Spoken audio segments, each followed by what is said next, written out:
The early 1980s was one hell of a time to be a crime reporter in Southeast Florida.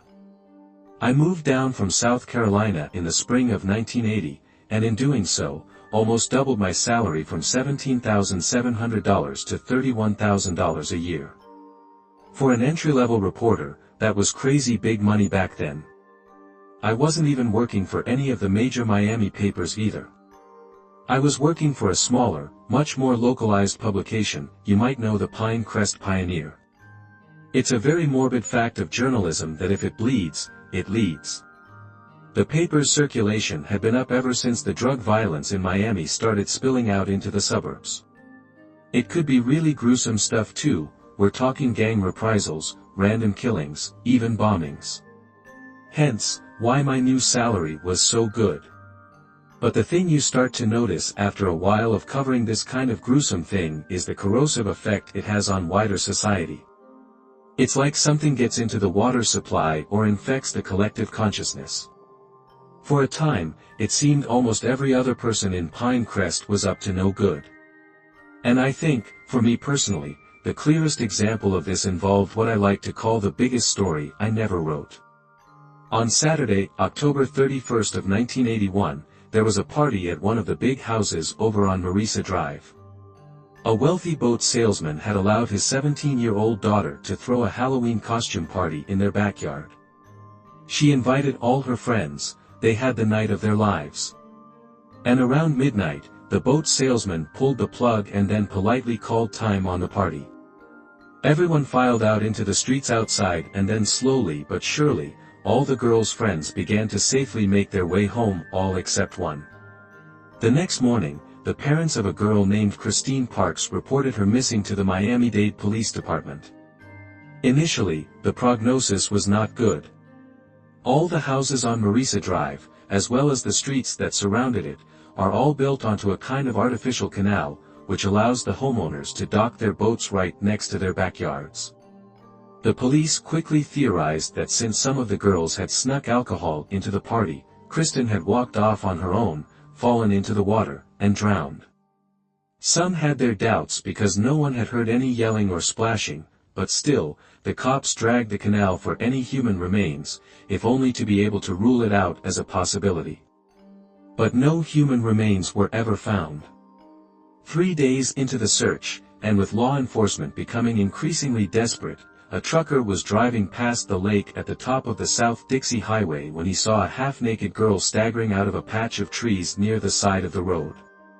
He stopped his truck, jumped out, and after using his jacket to give the girl some dignity, he asked what she was doing out there all alone with half her clothes on. The trucker later said that the girl seemed drunk and that she didn't remember where she was or how she got there. The only thing she remembered was her name, Kristen Parks. As you can imagine, Kristen's family were elated to see that she had returned alive, but she was not returned unharmed. Following a thorough medical examination, it was determined that Kristen had been drugged, abducted, then repeatedly and brutally violated over the course of the next 48 hours.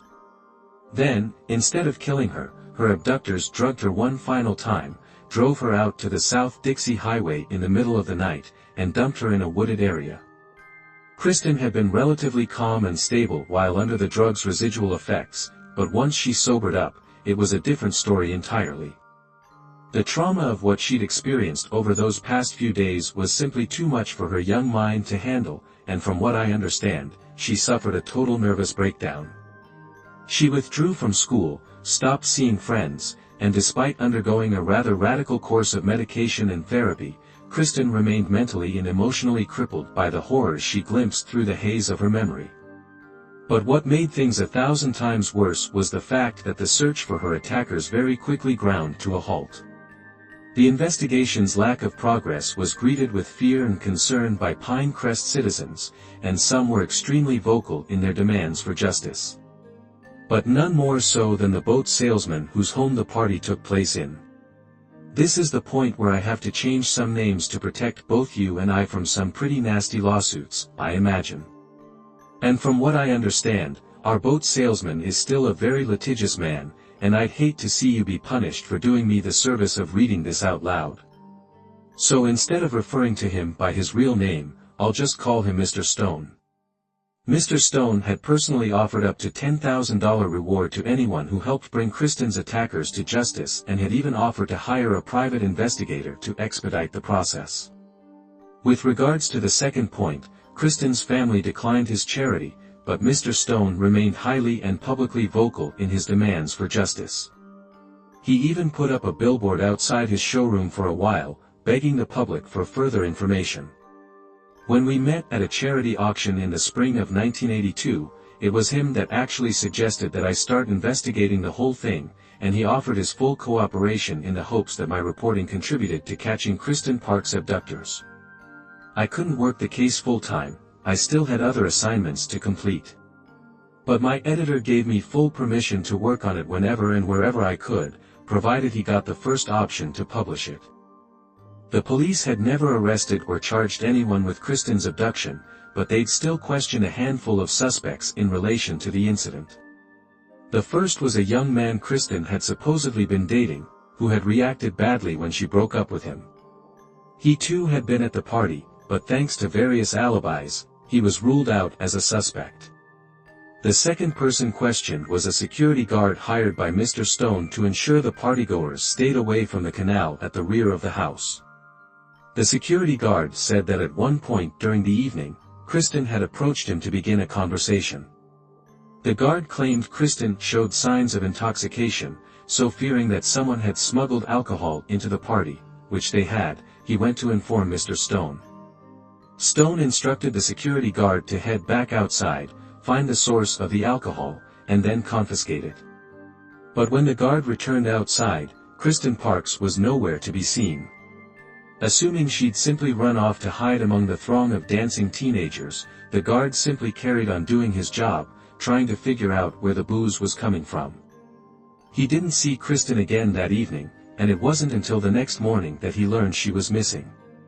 The third person that the cops questioned, and who for a while was considered their prime suspect, was an ex-con who lived on a construction site out on MTA Island.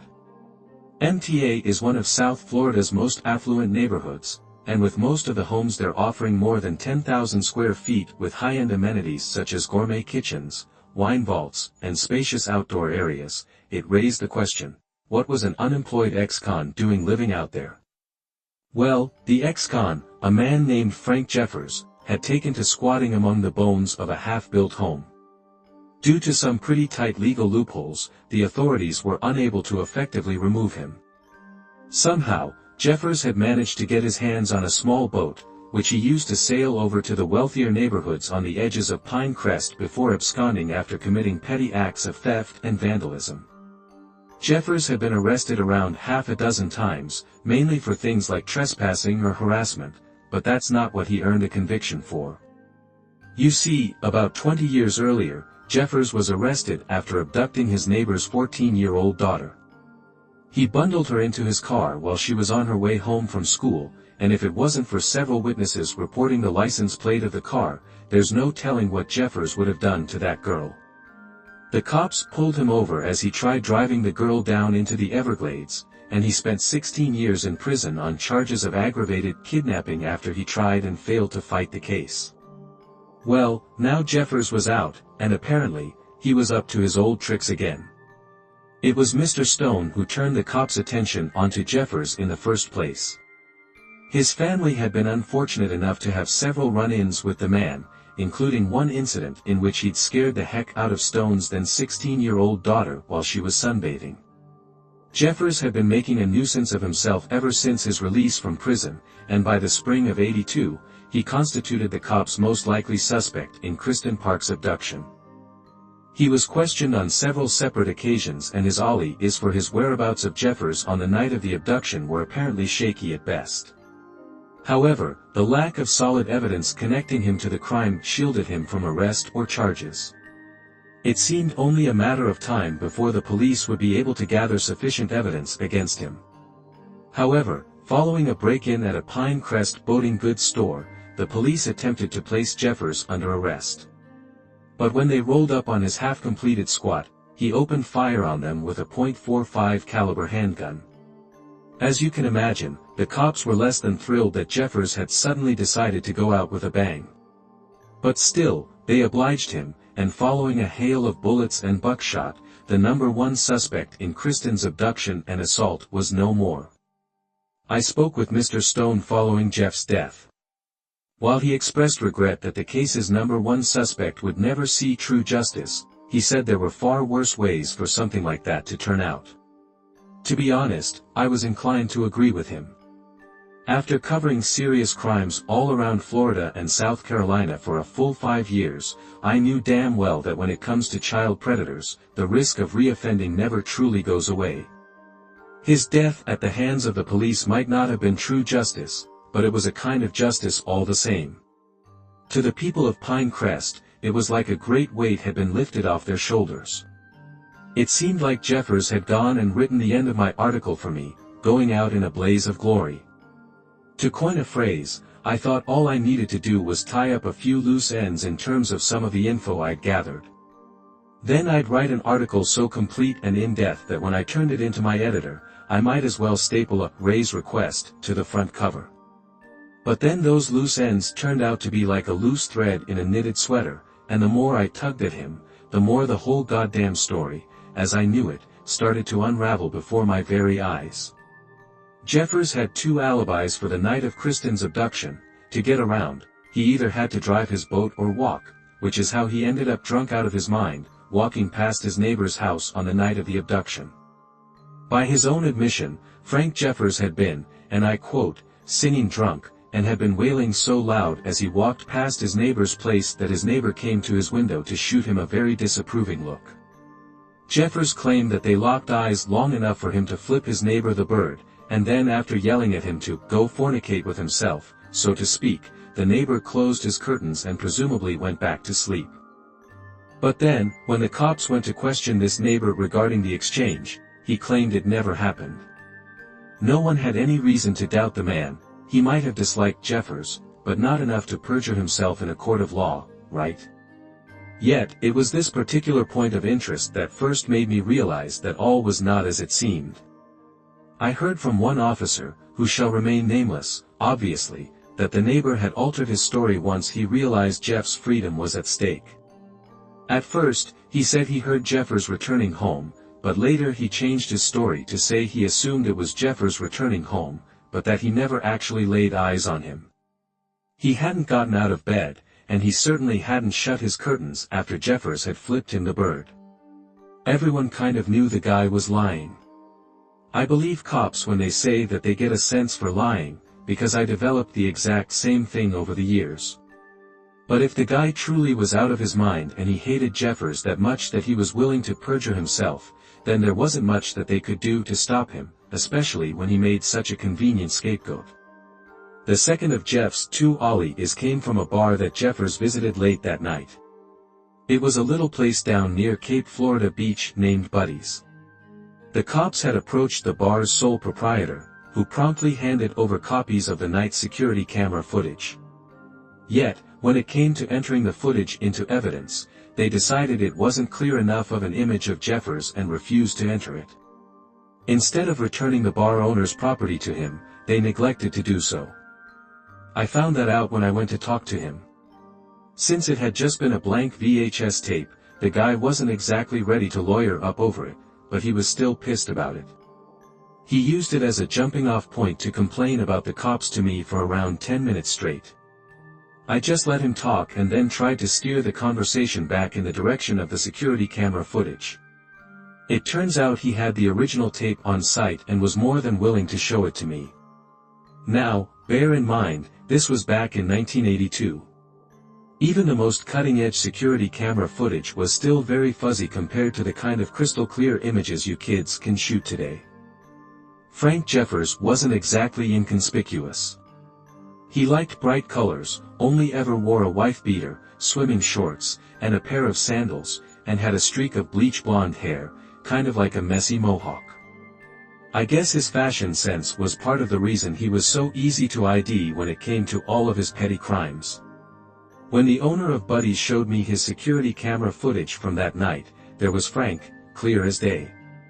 You couldn't see his face, and I suppose, in theory, it could have been someone who just so happened to look and dress like him. I'd never personally met the guy, but from how he'd been described, I was confident that you could have shown that footage to just about anyone who knew him, and they'd say, "That's Frank Jeffers." There was no question that it was him. In fact, just about the only question I had at all was how the hell the footage didn't pass for a positive ID. To get an answer, I ended up getting in touch with one of the cops who took part in the investigation prior to Jeff's death. He told me that, on the advice of some hotshot attorney they had got in touch with, they had been told the footage was unusable in the eyes of the law. If it didn't display any prominent facial features, scars, or tattoos, then it couldn't be used by Jeff's future defense attorneys and therefore did not constitute an alibi worth taking seriously. I remember telling him how, if that were me on a jury, I'd have no problem considering it some solid evidence if the man himself was stood there right in front of me with that same streak of blonde hair, matching the one on the videotape. But the cop I spoke to just shook his head and told me it was out of his hands. On the advice of that hotshot attorney, the higher-ups had declared the tape wasn't a sufficient alibi, and that Jeffers was to remain the case's primary suspect. To me, this seemed like a huge mistake, so I was very curious to know who this wise attorney character was. The cop made a phone call, then told me the attorney had been recommended by none other than Mr. Stone. I knew the cops weren't interested in reviewing the tape, but Mr. Stone sure would be, especially if it was his attorney that had made such an error of judgment. I didn't hesitate to contact him, but when I did, he acted in a similarly obnoxious manner as the police department. He thanked me for my concern but advised me to trust in the counsel. His attorney, Jeffers, had been the most likely suspect, and now he was dead, case closed. I asked if he'd seen the security camera footage from the bar out near Cape Florida Beach, and he hadn't. But then, when I told him that I was strongly considering the possibility that Kristen Park's attacker hadn't been Jeffers and that the real one was still out there somewhere, Mr. Stone suddenly snapped at me. I remember him asking, "Just who the hell do you think you are, buddy?" Then, in a roundabout way, he accused me of trying to piggyback on a tragedy to further my career. I told him that was the last thing I was trying to do, and how the only thing that mattered to me was finding Kristen's attacker before he hurt anyone else. Mr. Stone then replied that if that truly was the case, then I'd respect the opinions and judgments of those more qualified than I. Anything less would no doubt only increase the pain and suffering of those affected. The last thing I asked him before he hung up on me was if he'd at least come and view the security camera footage for himself, and after that, the phone line went dead. What Stone said about only increasing pain and suffering rattled around in my mind for the next couple of days. I really struggled with the possibility that deep down, my motivations were entirely selfish. I figured that in his mind, having the Parks family believe Jeffers was Kristen's attacker gave them a degree of closure, and me convincing them otherwise was simply unacceptable to Mr. Stone, who no doubt wanted the whole morbid chapter of his life to be over and done with. But to me, bringing the real attacker to justice was the greatest gift one could possibly bestow upon them. The Parks family didn't need a sense of justice, they needed real justice. And with each passing day, it looked more and more like it was up to me to provide it. I never reached out to Kristen before. I didn't think that I really needed to, but in coming up against such a solid brick wall, I figured that I had no other choice but to explore every possible avenue of investigation. Kristen had obviously been interviewed extensively in the aftermath of her ordeal, but I needed to make certain that the cops hadn't missed anything. And so, I called her parents and asked if I could talk to her. As I've already mentioned, Kristen had a great deal of difficulty recovering from her ordeal, so her parents weren't too keen on her talking to a reporter, especially not one from such a minor publication. But after a long and heartfelt talk with Kristen's father, Patrick, he invited me over to his home to talk with his daughter. At first, Kristen told me very little that I didn't know already, and anything that was new was irrelevant enough for me to understand why it had been left out of the reports. The only thing that she'd mentioned that I felt was worth noting down was that one of her attackers smelled like cinnamon. This little detail had not been in any of the police reports, but when I asked Kristen why she'd failed to mention this before, she told me that she had on numerous occasions in fact and had no idea why it hadn't been included in any of the reports. And that's not the only thing that somehow hadn't made its way into the police reports. I asked if she was 100% certain that it was her attacker who smelled like cinnamon and not just some kind of ambient scent in the place where she was kept, like an air freshener or something. Kristen told me that she'd never been so sure of anything in her life. She'd been mostly blindfolded, but she was certain that while it was two men who abducted her, only one of them ever violated her. And every time he did, Kristen smelled sweet cinnamon on the man's breath before he left. I thanked Kristen for her time and thanked her father for arranging the meeting. The detail about the cinnamon on her attacker's breath was entirely new information to me, and I wondered just what else I was yet to discover. It turns out the next big detail was just around the corner. Almost everyone in Pinecrest was familiar with Mr. Stone and his daughter, but I'd been investigating the abduction for almost 8 months before I realized that she wasn't an only child. Stone, who had hosted the party, had 2 children, a 17-year-old daughter and a 19-year-old son. While his daughter was a popular and high-achieving high school junior, his son had not been blessed with intelligence or social skills. Stone's son, who I guess I'll just call Junior, had been diagnosed with learning difficulties at a young age and was transferred to a dedicated special needs school. But then that is just about all anyone knew about young Junior. He was rarely seen outside the family home, and when he was always in the company of either his mother or some kind of caretaker. Kids who met him said he was weird and that he mostly stayed up in his bedroom watching horror movies and reading comic books. I asked a few of the kids who were at the party if Junior had come downstairs at all, or had tried to mingle with the partygoers. Most said no, they didn't even know that Stone had a son. But 2 kids said they had seen an older boy at one point, not wearing a costume and talking to one of Stone's security people.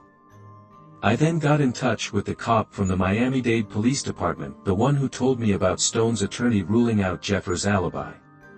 He said Junior hadn't been questioned at all regarding the events of that evening and that, as far as the police department knew, he'd been up in his bedroom the whole time. You see, what I was saying about how things just started to unravel, I had kids saying Junior had been at the party, if only for a brief period, but then the police department told me point blank that he hadn't come downstairs all night. I asked him how they could be so sure of that, and you know what the cop told me? Because Mr. Stone told us. The next time I called Stone was the last time we ever spoke. We weren't on great terms after our last phone call, the one where he'd advised me, in so many words, to stop asking questions. So when I called him that last time, he wasn't exactly pleased to hear from me. He picked up the phone, I announced myself, and then, when I asked to talk to Junior, he hung up the phone. No questions, no comments, just click, and the line went dead. That was the early summer of '82, and I didn't give up on the case, not by any stretch. But that call marked the point at which my progress started rapidly slowing down. Without Stone's support and with the police department quickly losing patience with me, it seemed like I had little choice but to put the entire project on the back burner. I had other fish to fry, not necessarily bigger ones, but I was a reporter, not a cop. Investigations didn't pay the bills, writing articles did. So I wrote articles on other stuff and let Kristen Park's abduction case slowly fade into the background. Now, cut to late October of 1982, a full year after Park's abduction and with Halloween just around the corner, I was thinking about it a lot. Halloween that year was on a Sunday, my one true day off from work, and I spent the evening shaking homemade rum runners and pondering over the case. Officially speaking, it was closed, but I knew Kristen's attacker was still out there. Befitting the season, it haunted me like a restless spirit. I remember heading to bed that night, realizing that it was the very first time a story had gotten away from me. I imagined myself coming up to 60 years old, still obsessed with this one lingering, unsolved case.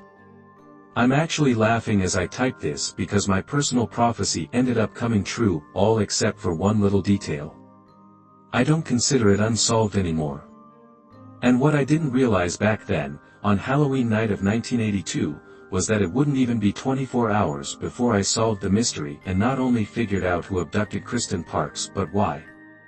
On Monday, November 1st, I was at the Pinecrest Cash and Carry, picking up a few groceries after work.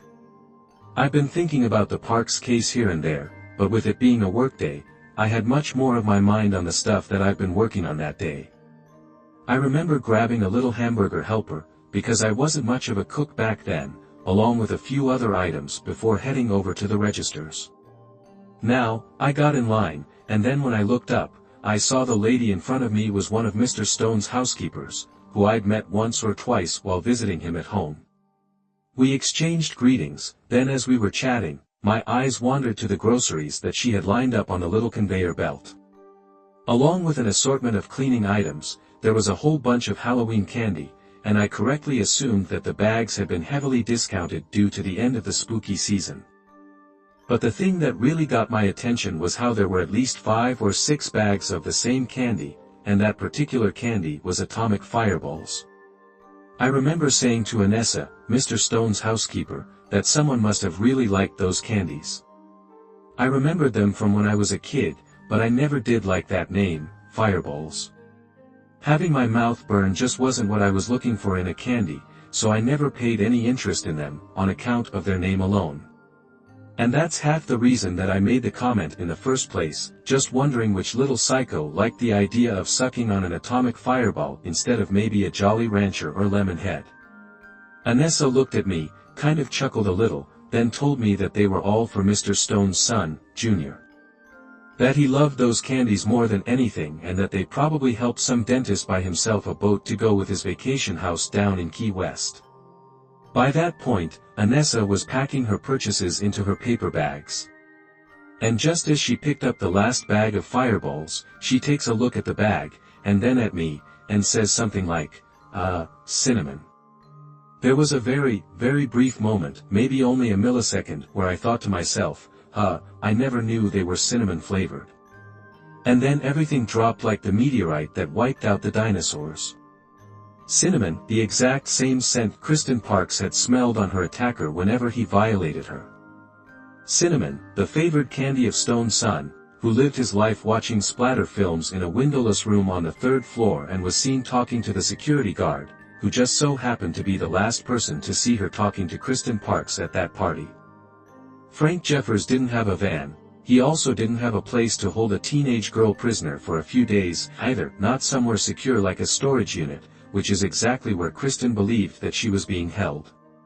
But Mr. Stone, who suddenly didn't seem so excited about seeking justice for Kristen when the investigation suddenly involved his family, had the means to purchase or rent just about anything.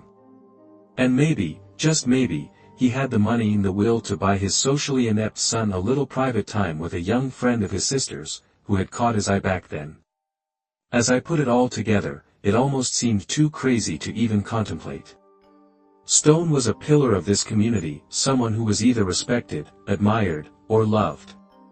To even entertain the idea that he was a cold-blooded psychopath who facilitated the abduction and violation of an underage girl seemed like sheer madness. But then, the more I thought about it, the more it started to make all the sense in the world. The gathering hadn't been a Halloween party at all, it had been a teenage meat market from which Junior could select his victim. The next chance I got, I told my editor that I wanted to talk to him. Through a series of oddly specific hypotheticals, I told him what I was thinking and how I'd arrived at that position. As you can imagine, he stared at me slack-jawed for half the time I talked, especially towards the end when I got to all the stuff about Junior, or more specifically, how he should have been the #1 suspect but was never even questioned. My editor thought about it for maybe 15 to 20 seconds, then told me that as long as I could write it in a way that didn't get us sued into oblivion, he'd get it checked over by the paper's legal department and then out onto the presses. If all we were doing was asking the right questions, we'd be protected by the First Amendment, and there was nothing Stone could do about it. But as we came to find out, that wasn't entirely true. A few days later, I was about a third of my way through the article when my editor called me into his office. He showed me a draft copy of the next morning's paper. Right in the middle of 2 pages of the paper, Mr. Stone had bought a full-page ad for his boat showroom and another page to exclusively advertise his new SEO range of jet skis. Stone had signed a 24-month-long advertising deal with his employers, one worth almost $100,000.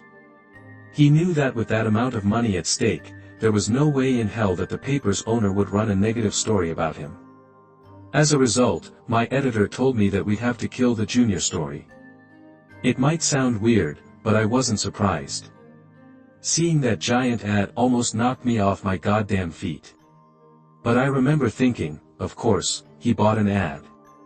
Of course, he did. He had all the power in the world, and I was just a goddamn scribe for a crappy small-town newspaper. If I pushed things any further, I'd probably end up with a pair of cement shoes or something. So instead of potentially risking my life as well as my job, I opted for survival and killed that story. I remember an old black and white movie that I saw once when I was a kid. I can't remember what it was about, but some beautiful broad was crying to some bogey wannabe about how unfair and unjust the world is. In response, the bogey wannabe said something like, "That's the way the world works, kid. Always has, always will."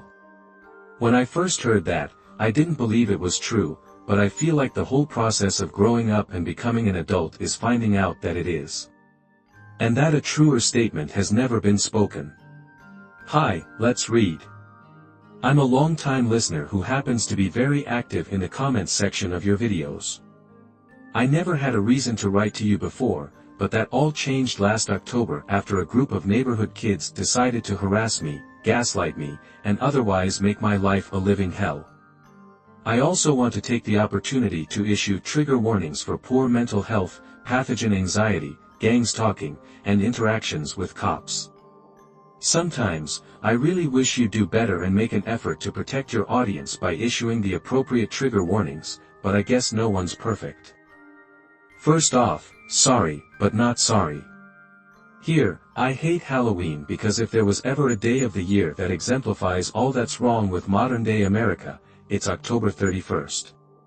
To me, it represents the absolute peak of our vapid, disposable culture, a time of year when corporate fat cats make millions off of morons buying masks they're only going to wear for a few hours.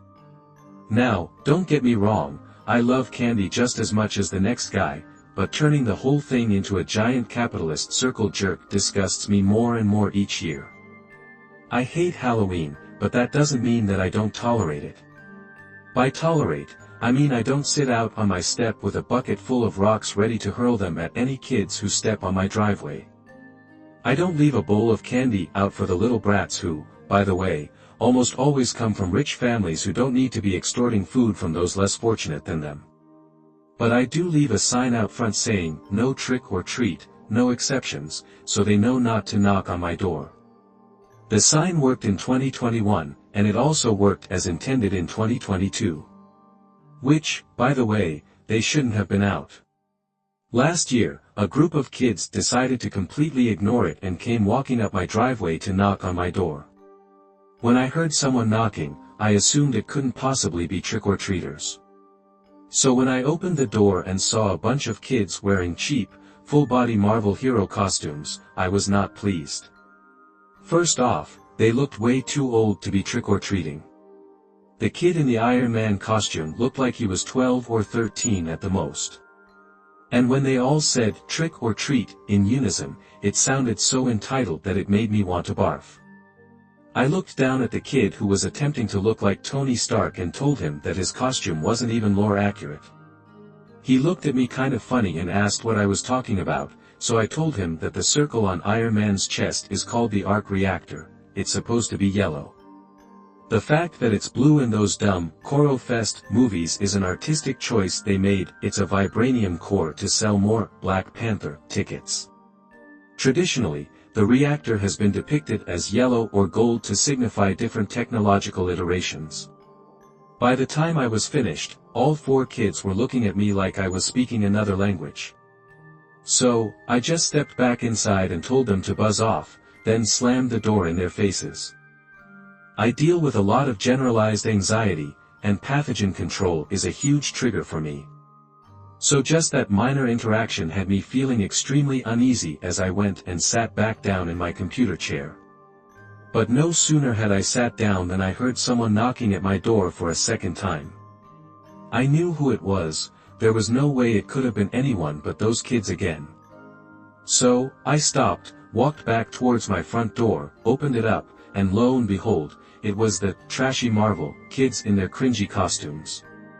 When I asked what they wanted this time, the kid in the Iron Man costume told me, "You know, we got a trick, you know, right?" And that alone infuriated me. But as he and his little friend started to laugh at how angry they'd made me, I just exploded. I yelled that if they came anywhere near my house again, I'd be contacting their parents, and then, for the second time, it felt like as many minutes, I slammed the door in their faces.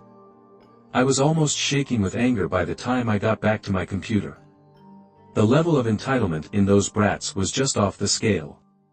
They had completely ignored my "no trick or treating" sign. In fact, I feel like there's a good chance that the sign was the only reason they knocked on my door in the first place. They were lucky I'm not the kind of person to call or talk to the cops for any reason. Otherwise, I'd have been dialing 911 and giving their description to the dispatcher. But being the decent and private person that I am, I don't ever call or talk to the police. I tried calming myself down a little with breathing exercises and then tried playing a little Overwatch in hopes that that might mellow me out. But then, no more than 5 or 10 minutes later, I heard someone knocking on my door for a third time. I recall being totally unable to stop myself from letting out a sort of screech of frustration as I marched towards the front door. When I swung it open with a face that probably looked like thunder, I saw a very alarming-looking lady and a group of kids. When I yelled at them, asking if they were blind and couldn't see my sign, they told me there was no sign. I kind of scooted Ed past the grown-up lady so I could see my porch fully. Then, when I saw that there was no sign, I felt like I was about to pass out. Those evil Marvel kids had stolen it, I think. I screamed at the kids and the lady to get the hell off of my property and then walked back into my house and closed the door. I had to take a seat on my stairs for fear of hitting my head if I passed out. Then I decided that if I didn't take something, I was probably going to have a really bad night in terms of my anxiety. They always make me feel a little drowsy, but they're super fast acting and they always hit the spot when I need it. I took one, put up a fresh sign saying, "No trick-or-treaters," but this time in my window so no one could steal it, and then went on with my evening in peace. But that peace probably only lasted an hour. I just started my second playthrough of one of my more favorite games when, through the wall of sound my headphones provided, I heard thunk, thunk, thunk, and then, like one hollow bang, followed by 2 more in quick succession. The first scared the living hell out of me, but the second and third sounds seemed almost familiar, and I had an immediate idea of what had just happened. And lo and behold, on the outside of the window pane where I placed my "No trick-or-treat" sign, 3 broken eggs were dripping down the glass. I was so angry that I was almost completely dissociating. I remember seeing the eggs, then the next thing I remember, I was in a fetal position in my bathtub, pretty much with the knuckles on my right hand all swollen and bloody. I took a second pill and then took a shower, and then put some save on my knuckle before I decided to just take a nap. If I hadn't crashed down by the time my alarm went off, then I would just call it quits on the whole day and take enough melatonin and doxy to knock myself out for the whole night. That was around 7 o'clock. When I woke up at around 9 o'clock, I felt much calmer, so I figured I'd just go play some more Overwatch to take my mind off of things. Before that, I needed to eat, so I got dressed, walked out downstairs, and went into my kitchen to get myself some snacks. None of the lights were on in my house, and I prefer low light or darkness when I first wake up to prevent sensory overload, so I figured that it must have looked like I'd gone out or had headed to bed for the night. Because no sooner had I lined up some bread slices, ready for the PB&J, than I heard the distinct sound of someone softly stepping on the loose paving slab around the side of my house. The guys I hired didn't level the foundation of the driveway properly, so around the side, near the gate leading to my backyard, there was this one loose slab of stone that rocked and knocked whenever you stood on it. Even if you stood on it very lightly, there would still be this sort of soft, dunk sound, and that's the exact sound I heard coming through my open kitchen window. My first reaction was to sneak back upstairs to my bedroom, where I planned on hiding until whoever it was had finished whatever they were doing. I didn't mind losing some stuff to some unhoused folks in a home robbery, but I was terrified that whoever it was might want to assault me or do something terrible, which would only add to the mountain of trauma I'm already burdened with. But then, excuse the potential for over-description here, as I got to the bottom of my stairs, something caught my eye through the unfrosted portion of my front door's glass panel. It's mostly frosted, but there are small strips around the outside that are fully transparent. I glanced towards the door as I reached the bottom of the stairs, but I didn't see a white crime van parked at the end of my driveway or more unhoused folks making their way towards my door. Instead, I saw a group of kids dressed in regular clothes who looked an awful lot like the Marvel kids who had knocked on my door just a few hours earlier, around the same height. It wasn't some home invader creeping around the back of my house, it was one of the trick-or-treaters, no doubt come to do some additional tricking in my backyard. I slipped on my sneakers and headed towards the back door in my kitchen, which led out into the backyard. I waited a few seconds, hand on the doorknob, and then flung it open as fast as I could, rushing out into the backyard to be greeted by none other than the Iron Man Kid.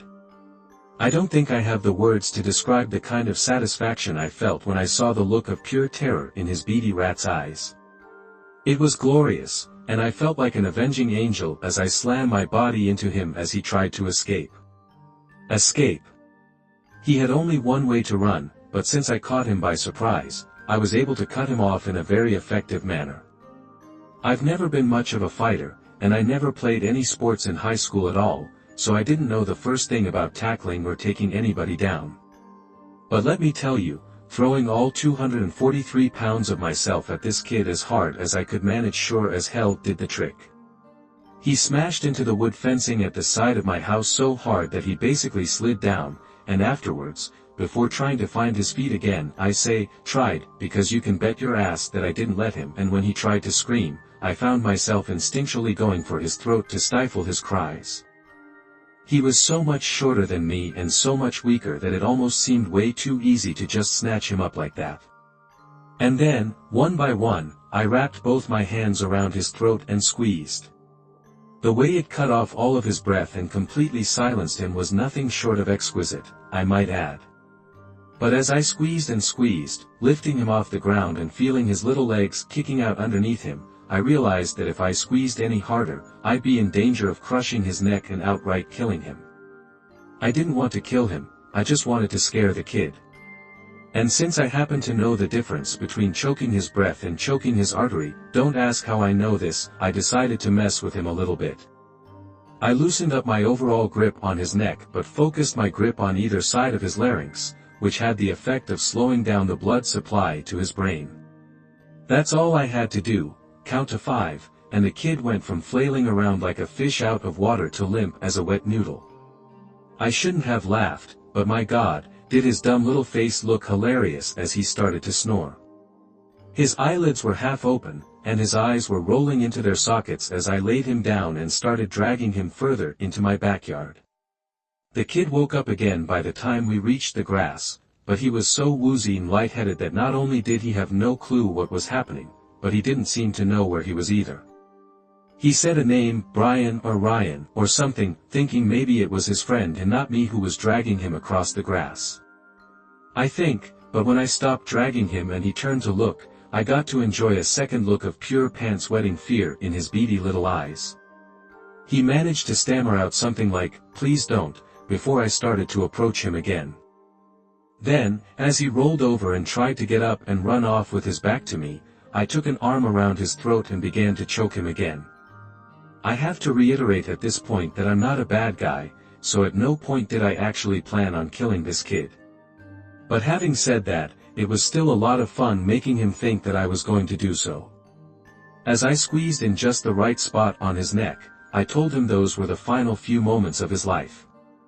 Then, just as he really started to buck and roll around, he went limp again. And then I laid him back down in the grass. I kind of wish that I had the presence of mind to get it all on camera because I think I'd have watched it back 100 times by now, just laughing at how darkly humorous this all really was.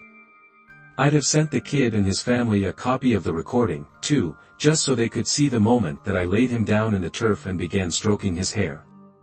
I wasn't trying to be creepy about it, and I didn't do it because it excited me, not in the way that you're probably thinking.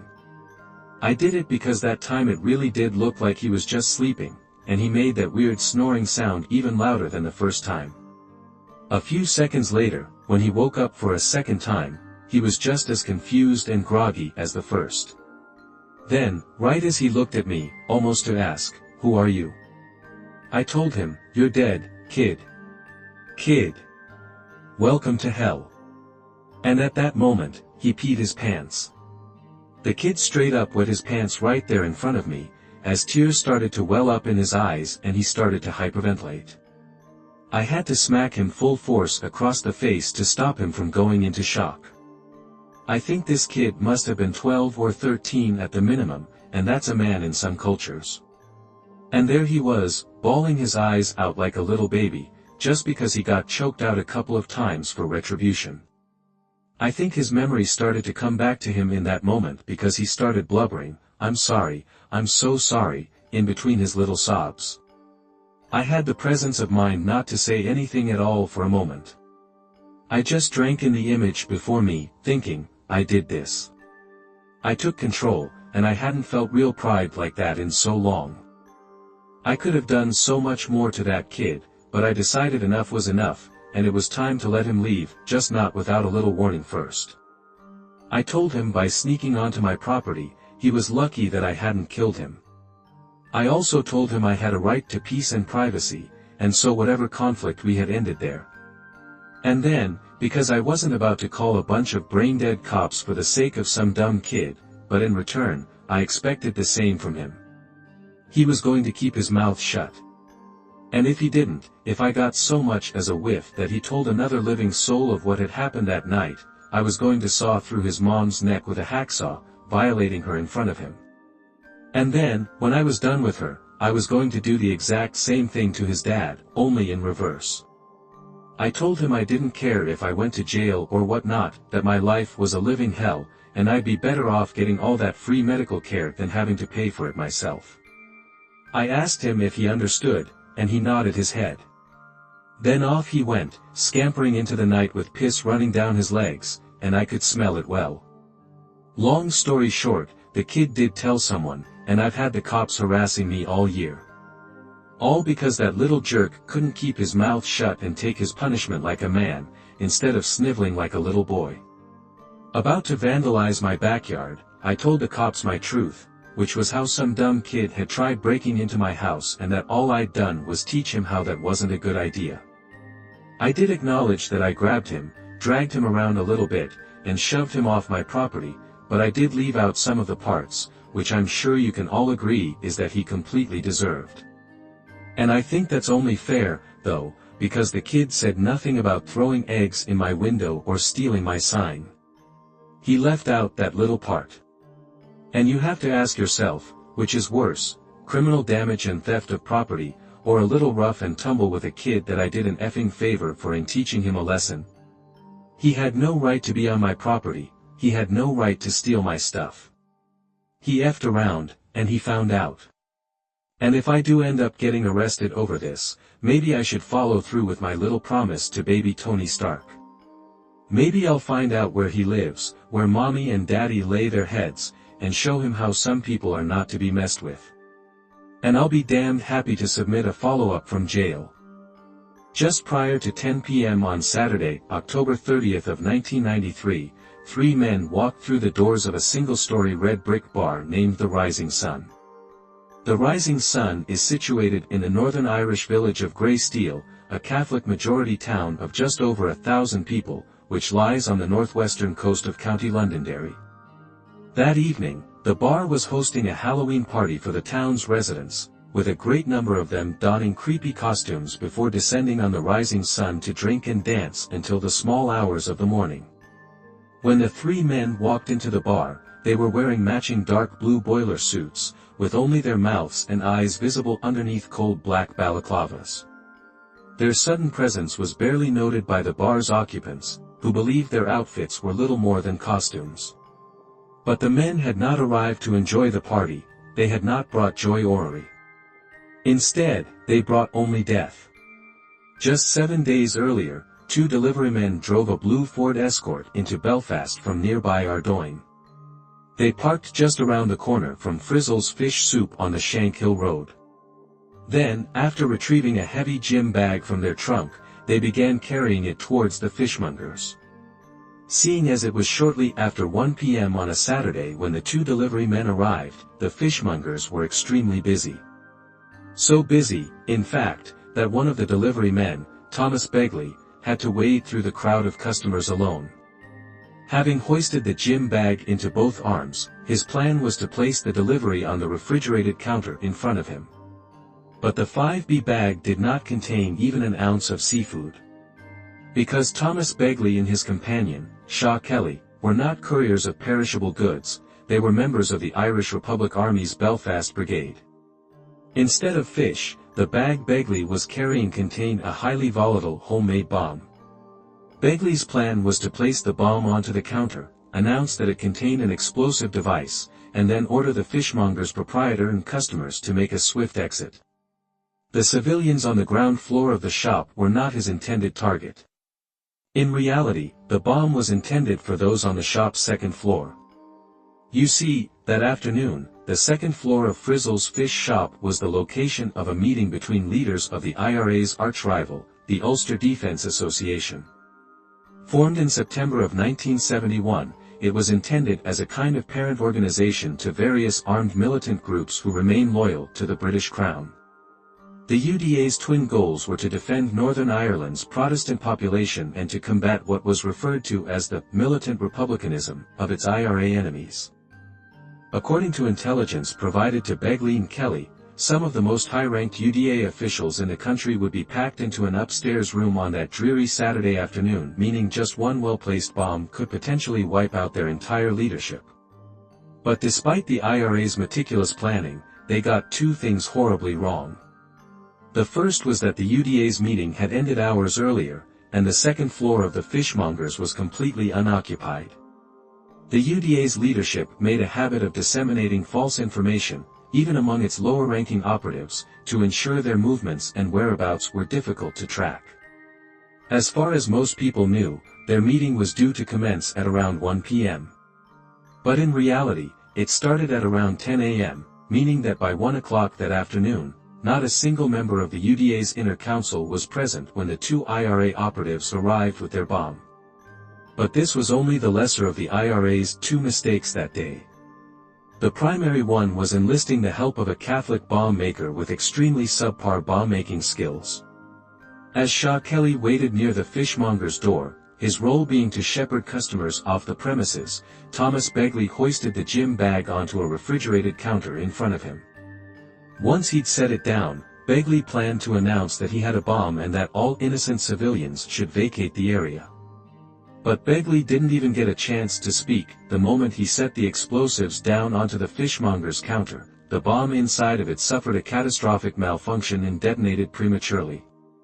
Begley was killed instantly. In fact, he was practically vaporized by the 5 pounds of explosives the device employed. But sadly, he was not the only one to lose his life. 63-year-old John Frizzle, the fishmonger's owner, was also killed instantly when Begley's bomb exploded, along with his 29-year-old daughter Sharon and 13-year-old Leanne Moray.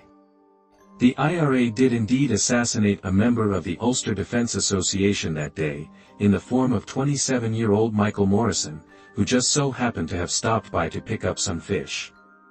Yet their bomb also killed his partner, Evelyn B., along with their 7-year-old daughter, Michelle.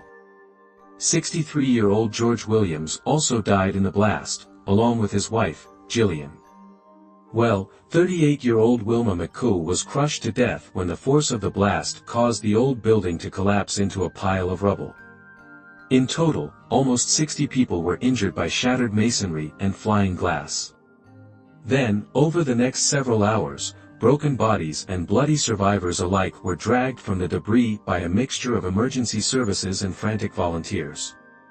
In the aftermath of what became known as the Shankill Road bombing, there was an outpouring of ferocious indignation from the Belfast Protestant community. One prominent member of the UDA, Billy the Twister McQuiston, told a British journalist that anybody on the Shankill Road that day, from a Boy Scout to a granny, would have gone out and retaliated if you'd given them a gun. Even though the IRA's plan of attack had sought to minimize civilian casualties, its disastrous execution meant most people saw the bombing as a despicable and indiscriminate attack on Protestant civilians, rather than a targeted assassination of the UDA's command and control element. Shanquill's Protestant community believed the bomb had worked exactly as intended, but UDA chieftain Mad Dog Johnny Adair knew different. Adair knew that he and his fellow inner circle had been the bombing's true target. But as the commander of sectarian militants, community tensions were his bread and butter, and he wasn't about to let a good crisis go to waste. That night, as he departed his home in a personal vehicle, Mad Dog Adair was stopped by Northern Irish police officers. When asked where he was going, Adair simply replied, "I'm away to plan a mass murder." Detaining him meant signing the death warrants of many of their fellow officers, so the police officers allowed Adair to go about his business, knowing all too well that killing was his business, and business was good. At Adair's behest, the UDA's leadership ordered immediate reprisals. Just hours after the bombing, the UDA claimed responsibility for the fatal shooting of a Catholic delivery driver, after he was lured to a bogus call on the outskirts of Belfast. Then, on October 26, the UDA murdered 2 additional Catholic civilians in a machine gun attack on a Belfast council building, which saw 5 others seriously wounded. Both attacks satisfied the UDA leadership's desire for vengeance, but the attack's true purpose was to serve as a distraction, to make British security services believe that their target was Belfast Catholics. The redistribution of security forces would leave more provincial targets much more vulnerable, targets like the Rising Sun bar, lounge, and restaurant over in Grey Steel County, Londonderry.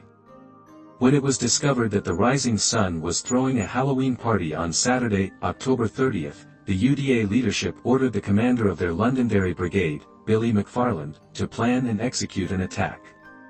McFarland called 3 of his top henchmen, Stephen Irwin, Geoffrey Day, and Torrin Knight, then arranged to meet them at a safe house near the target. They met on October 27th. After making the safe house their base of operations, they began planning out their attack on the Rising Sun. They even performed a reconnaissance mission and stopped by the bar for drinks one night to scout out entrances, exits, and optimal firing positions.